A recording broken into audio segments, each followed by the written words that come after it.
এখানে পৌষ মাস পড়ার পর থেকে যে ঠান্ডা শীত বাতাস, মানে গাড়ি ঘোড়ায় চালানো যাচ্ছে না। তো আমি তো অটো চালাই, একটু ভোরে ভোরে বাড়াই, যে ভোরে বাড়ানোর পরে যে ভাড়া ডিঅ্যাক্টিভ হয়, সেই ডিঅ্যাক্টিভ হচ্ছে না, লোকজন বাড়াচ্ছে না। তো সে লোকজন না বাড়ালে আমাদের ভাড়া হবে কোথা থেকে?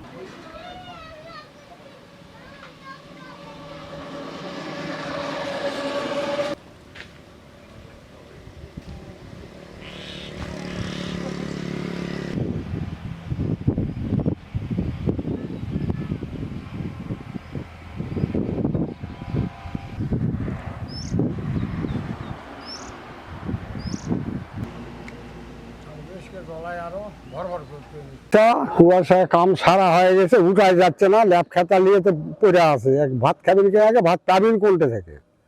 এমন পরিস্থিতি, এখন পরিস্থিতি খারাপ।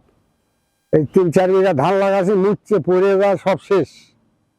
কথা বলছি, ধানও নাই, কিছু নাই। কুয়াশায় বাতাসে তো উঠা যাচ্ছে না। দোকান পাড়ার তো আলে তো খাবে কেমন করে? কথা বলছি, পরিস্থিতি খারাপ।